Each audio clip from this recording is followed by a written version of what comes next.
원장님이 먼저 사과했지만 아직 냉랭. 쟤는 원장이 내가 사과했는데 받지도 않고 이렇게 생각하지 마시고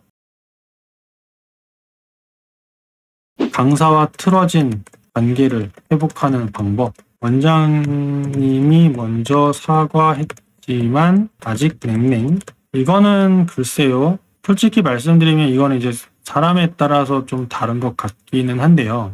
직장은 회사는 이익을 추구하는 이익 추구 집단입니다. 사조직이 아니라고 생각을 해요, 저는. 그래서 제가 봤던 강연 중에 굵직굵직한 대기업 몇 개의 여성 임원을 하셨던 분이 계셨는데 그분의 강연에서 제가 임팩트가 좀 있었던 말이 뭐냐면 사랑은 퇴근 후에 하세요라는 말이 있었어요. 그게 무슨 뜻이냐면 그 사람과 나와의 우정, 사랑, 어떤 관계 이런 것들은 퇴근 이후로 미뤄라. 회사에서 일하는 시간만큼은 우리는 프로페셔널이고 프로이다. 일을 하기 위해서 모인 곳이다. 그렇기 때문에 철저하게 일에 집중하고 업무의 성과를 만들고 그래야만 하는 곳이다. 라고 이야기를 하시더라고요. 저는 이제 그 말에 굉장히 공감을 하는 성향이어서 저는 사실은 이거를 갖다가 틀어진 관계를 회복하는 게 저는 거꾸로 이제 회복을 꼭 해야 되는가 라고 생각을 하죠. 그러나 그럼에도 불구하고 회복을 해야 되는 경우가 있습니다. 답변을 어떻게 써야 될지 모르겠는데 일단은 첫 번째는 학원이란 공간과 업무, 봉사의 구분에 대한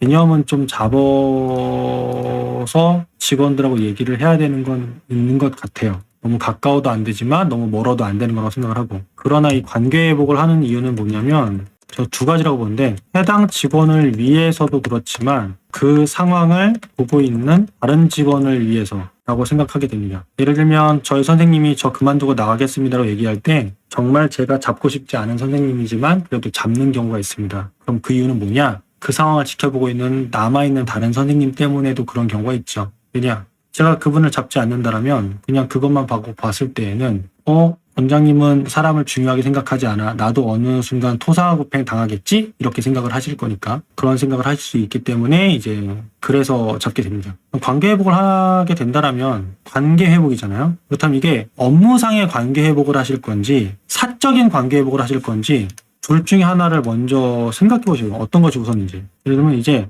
인간적 관계냐 아니면 업무상 공적 관계냐. 자, 만약에 업무상 공적 관계라고 한다면 아까 말씀드린 대로 내가 이걸 하는 거고 난 이럴 수 있고 내 입장이 이렇고 선생님 입장이 이렇다라는 거 그걸 정확하게 명확하게 하시면 되는 거고요. 그게 아닌데 인간적 관계라고 한다면 인간적 관계를 푸는 방법은 학원이 아니라 학원 밖으로 나가야죠. 학원은 업무 공간이니까. 학원 밖으로 나가서 좋은 곳에서 좋은 식사하면서 좋은 차 마시면서 그렇게 대화를 해보시는 게 맞는 거겠죠. 사람을 상대하는 건 제가 그분이 성격이 어떻고 이렇게 되면 뭐 또 이제 좀 드릴 말씀이 있긴 하겠지만 그렇지 않다면 이제 여기서 중요한 건 뭐냐면 인간적 관계를 회복하든 업무상 공적 관계를 회복하든 이렇게 보시면 돼요. 예를 들면 둘이 서로 싸웠어요. 사과를 했죠. 근데 그런 경우 있습니다. 사과했는데 상대방이 안 풀리죠. 그럼 우리는 잘못하면 이런 경우 있어요. 야, 왜 넌 내가 사과했는데 안 받아주냐? 그러면 안 되는 거죠. 왜냐하면 사과라는 건 뭐냐면 내가 사과했다고 되는 게 아니라 상대방도 그 감정이 해소되는데 시간이 걸려야 돼요. 그러니까 원장님이 얘기하셨는데 상대방이 불편하다고 해서 쟤는 원장이 내가 사과했는데 받지도 않고 이렇게 생각하지 마시고 둘 중에 하나입니다. 그 사람이 풀릴 때까지 계속 반복적으로 사과 또는 그 사람이 풀릴 때까지 좀 시간을 가지고 기다려주는 것. 그 정도만 하셔도 충분합니다. 그렇게 이해해 주시면 좋을 것 같고